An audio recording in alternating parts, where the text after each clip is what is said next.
untuk memberi jawaban sebuah pertanyaan sahabat tadi. Apa jawabannya Allah beri? Wa iza sa'alaka ibadi anni fa inni qarib. Muhammad, apabila ada hambaku bertanya kepada engkau, wahai Muhammad, tentang diriku, apakah aku katanya jauh di langit atau aku dekat? Berilah jawaban, hai Muhammad, kepada umatmu itu tentang pertanyaan dia terhadap diriku jauh atau dekat. Sampaikanlah kepada dia bahwa sesungguhnya aku itu adalah dekat. Lalu beliau pun bertanya kembali, kalaulah Allah itu betul-betul dekat ya Rasul, bagaimana dekatnya Allah itu dengan kita? Lalu turun pun lagi firman Allah menjelaskan bagaimana dekatnya Allah itu dengan kita. Kata Allah, wa nahnu aqrabu ilaihi min hablil warid. Sesungguhnya aku ini lebih dekat dengan dirimu daripada urat nadimu.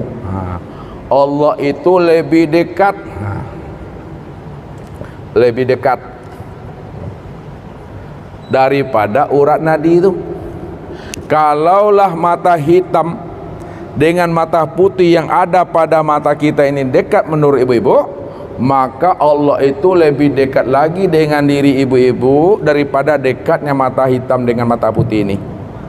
Kalaulah rasa itu dekat pada diri kita, maka Allah lebih dekat lagi dengan diri ibu-ibu dibanding dekatnya rasa dan perasaan itu pada diri.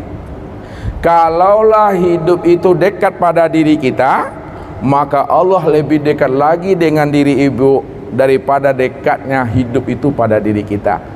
Tapi kenapa tidak kamu pahami, kata Allah, wa fi anfusikum afala tubsirun. Tuh, jadi kusuknya hati ini di mana kita mampu merasakan hadirnya itu bersama Allah.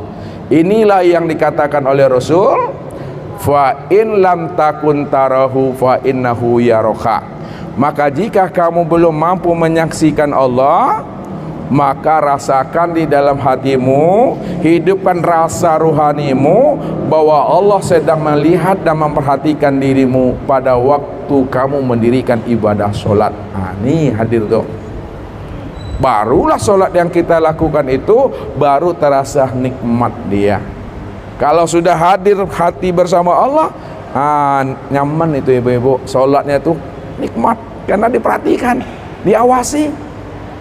Apa yang terbetik dalam hati, apa yang terpikir di dalam akal itu Allah tahu, Allah mengerti apa yang kita pikirkan. Makanya kalau kita sholat, walaupun kita punya hutang, walaupun kita punya masalah dengan anak, dengan menantu, dengan cucu, jangan hutang itu yang dibawa kepada Allah di dalam sholat. Jangan masalah anak dan menantu itu yang dibawa kepada Allah di dalam sholat. Kalau utang yang dibawa kepada dalam sholat, maka utang itu menjadi sembahan kita. Kalau anak menantu yang dibawa kepada Allah di dalam sholat, maka anak menantu itu yang menjadi sembahan kita. Tapi apa yang mesti kita bawa kepada Allah di waktu sholat? Itu adalah rasa mahabbah, rasa rindu dan rasa bermanja-manja. Ini yang disampaikan beliau tadi ini. Itu duduknya pada maqam tasawuf. Jadi sholatnya kita itu, yang kita bawa itu rasa mahabbah, rasa rindu dan rasa bermanja-manja dengan Allah. Itu yang mesti dihidupkan dalam hati. Jangan hutang yang dibawa kepada Tuhan. Rasa hadirnya bersama Allah itu udah khusyuk namanya ibu. Kemudian yang terakhir, khusyuknya hru di dalam sholat ini, yang dikatakan khusyuknya hru di dalam sholat adalah biru'yatillah, di mana jiwanya ibu-ibu sudah menyaksikan akan wujud kebesaran Allah pada diri. Ini yang disebut biru'yatillah. Menyaksikan wujud kebesaran Allah itu pada diri. Bagaimana cara menyaksikan wujud kebesaran Allah pada diri? Karena Nabi kan katakan dalam hadis ihsan itu, anta'budallah ka'annaka tarahu, sembahlah Allah seolah-olah kamu menyaksikan Allah. Maksud itu, sembahlah Allah sebenar-benarnya kamu telah menyaksikan Allah itu pada dirimu. Nah, apa yang kita saksikan pada diri kita ini? Yang kita saksikan pada diri kita ini, inilah tempat memandang nyatanya sifat-sifat Allah. Ya. Kenapa? Karena ibu-ibu, ustadz, kita tidak bersifat dan kita juga tiada berwujud. Yang berwujud dan yang bersifat itu hanya Allah.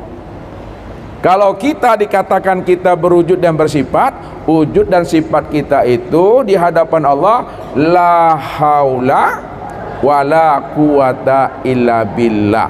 Tidak ada daya dan upaya melihat, mendengar, berkata, mengetahui, berkuasa dan berkehendak serta hidup, melainkan tiada lain adalah Allah Subhanahu wa ta'ala. Rupanya ibu-ibu, pada diri kita inilah tempat memandang sifat Allah itu. Kalau tidak ada sifat Allah yang sama, tak bisa kita mendengar, Bu. Jadi telinga ini bukan alat mendengar. Bukan mendengar. Telinga ini cuma alat mendengar, bukan mendengar. Mata ini bukan melihat. Mata ini alat untuk melihat. Lisan ini bukan berkata. Yang berkata itu bukan lisan, ini alat berkata. Nah, dibuktikan. Ada sahabat kita meninggal. Dia punya mata, dia punya telinga, dia punya lisan. Ketika dipanggil, bu, bangunlah bu, kami dah hadir sama-sama. Bisakah dia dengar? Bisakah dia lihat? Bisakah dia ngomong? Tidak. Kenapa tak bisa lihat, dengar dan ngomong? Karena ruhnya dah jim, tidak ada lagi. Berarti bukan ini yang mendengar. Ini alat mendengar. Yang mendengar itu adalah sama. Bukan ini yang melihat, ini alat melihat. Yang melihat itu basor. Bukan ini yang berkata, ini alat berkata. Yang berkata itu sekalam. Sekarang siapa si sama, siapa si basor, siapa sekalam? Itulah sifat Allah yang zahir pada diri kita ini. Makanya kalau ndak ada kudrat, ndak ada iradat, takkan terangkat tangan ini ya Allah. Kalau ndak ada kalim tak tersebut Allah. Itulah artinya bahwa diri kita inilah kenyataan tempat memandang nyatanya wujud kebesaran Allah. Inilah tanda orang yang ulul albab.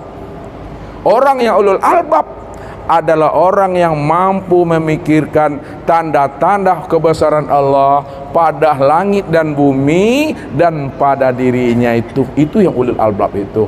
Maka ketika ibu-ibu telah mampu merasakan dan memandang akan wujud kebesaran Allah pada diri, disitulah solat kita itu bisa khusyuk. Kesimpulannya, solat yang khusyuk kepada Allah itu tubuhnya itu tenang, hatinya hadir bersama Allah, bermanja-manja, rindu, sedangkan ruh ini menyaksikan sifat Allah nyata pada diri.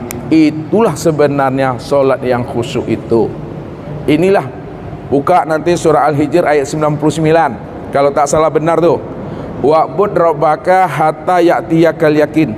Sembahlah olehmu Rabbmu itu sehingga benar-benar datang di dalam hatimu suatu keyakinan.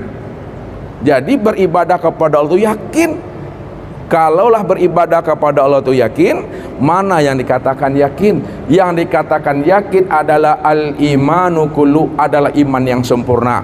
Kalaulah yakin itu iman yang sempurna, lalu iman yang sempurna itu yang bagaimana? Kata Nabi, iman yang sempurna itu adalah antuk minu biru'yatillah, di mana kamu mampu menyaksikan wujud sifat Allah sempurna pada dirimu. Itulah solat yang khusyuk. Makanya di dalam solat jangan menghayal-hayal lagi. Hadap wajah ke tempat sujud. Hadap wajah ke tempat sujud. Hadap dada itu ke kiblat. Kiblat. Hadap hati hadir menyaksikan Allah, sifatnya nyata pada diri. Mulut membaca ayat, telinga mendengarkan bacaan ayat. akal pikir mengawasi dan mengontrol apa yang dibaca oleh mulut, apa yang didengar oleh telinga, dan apa yang diperbuat oleh anggota tubuh, mulai dari takbiratul ihram sampai salam. Sedangkan rasanya hati Bapak Ibu menikmati, itulah itu Allahu Akbar. Sudah sempurna. Jangan dibayang-bayangkan pula yang ini nih.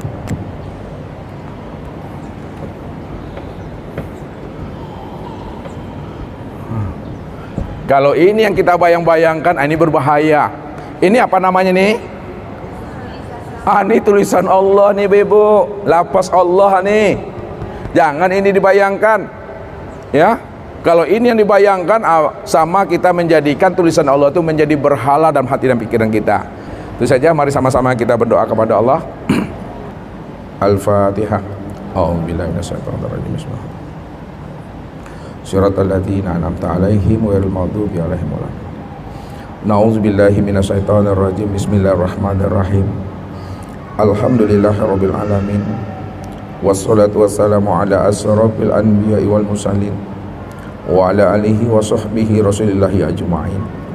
Allahumma ja'al jam'ana jam'al marhumah wa tafarruqana min ba'dihi tafarruqan maksumah. Wahai Allah, jadikanlah pertemuan kami ya Allah pada sore menjelang petang ini ya Allah suatu pertemuan yang mendapatkan cinta dan belian kasih sayang-Mu ya Allah. Dan jadikan pula ya Allah di akhir pertemuan kami ini ya Allah juga di akhir pertemuan yang mendapatkan ridho dan ampunan-Mu ya Allah ya Arhamar Rahimin. Rabbana la tuzigh qulubana ba'da idh hadaitana wa hab lana min ladunka rahmatan innaka antal wahhab. Wahai Allah, jikalau Engkau telah menanamkan hidayah dan petunjuk itu dalam hati dan jiwa kami ya Allah, maka janganlah Engkau cabut hidayah itu dari hati kami ya Allah, karena Engkau antar Rahman dan Rahim ya Allah. Engkau maha cinta dan maha kasih sayang ya Allah. Cinta dan kasih sayang-Mu ya Allah melebihi cinta dan kasih sayangnya kami terhadap diri kami ya Allah.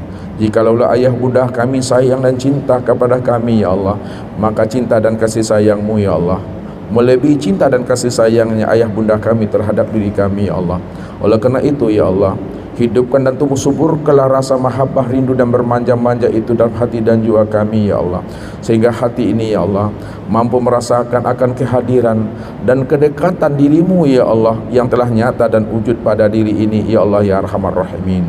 Allahumma fir lana dzunubana wali walidaina warhamhuma kama rabbayana shaghira wali jamil mu'minina wal mu'minat wal muslimina wal muslimat al ahya'i minhum wal amwat bi rahmatika ya Arhamar Rahimin.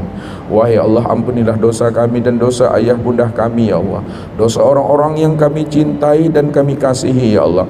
Jikalau ayah bunda kami dan orang-orang kami cintai dan kami kasihi ya Allah telah berpulang dan kembali kepadamu ya Allah, terima ya Allah seluruh amal ibadah dan ketaatan amal soleh mereka ya Allah.